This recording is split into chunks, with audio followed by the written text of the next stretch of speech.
कौआ और बंदर।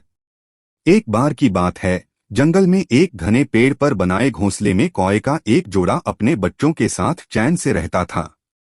उनका घोंसला बहुत सुंदर व मजबूत था। वह पेड़ की मजबूत शाखा पर बना था। इसी पेड़ पर एक मोटा बंदर भी रहता था। कौआ और बंदर उसके रहने का कोई ठिकाना नहीं था। कभी किसी शाखा पर सो जाता तो तभी किसी पर। इसी तरह उसके दिन गुजरते थे। एक दिन तेज तूफान के साथ मूसलाधार वर्षा होने लगी। ठंडी हवा भी चलने लगी। चारों ओर पानी ही पानी हो गया।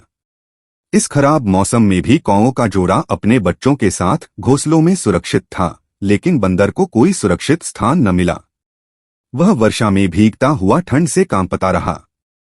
उसे अफसोस भी हो रहा था और गुस्सा भी आ रहा था कि क्यों उसने नहीं अपना स्थायी बसेरा बनाया। कम से कम मौसम की मार तो न झेलनी पड़ती। कौए ने जब उसकी ऐसी दयनीय हालत देखी तो बोला, तुम इतने मोटे ताजे होते हुए भी अपने रहने का ठिकाना क्यों नहीं बनाते? हमें देखो, हमारे पास मौसम की मार से बचने के लिए यह घोंसला है। और एक तुम हो। इतने हट्टे कट्टे होते हुए भी कोई स्थायी बसेरा नहीं बना पाए हो। तुम एक डाल से दूसरी डाल पर डेरा डालते रहने के बजाय अपना घर क्यों नहीं बना लेते?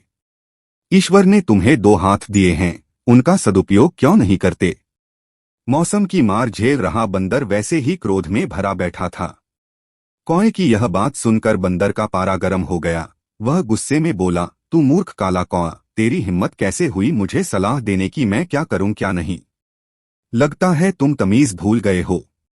अभी तुम्हें बताता हूं कि अपनों से बड़ों से कैसे बात की जाती है। यह कहकर बंदर ने पेड़ की एक शाखा तोड़ी और कौए के घोंसले को तोड़ना शुरू कर दिया।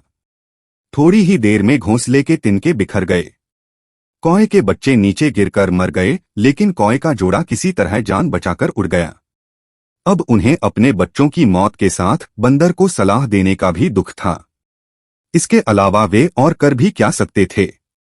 उजड़ को सीख देने का परिणाम तो भोगना ही था। शिक्षा किसी के व्यक्तिगत मामलों में दखल नहीं देना चाहिए।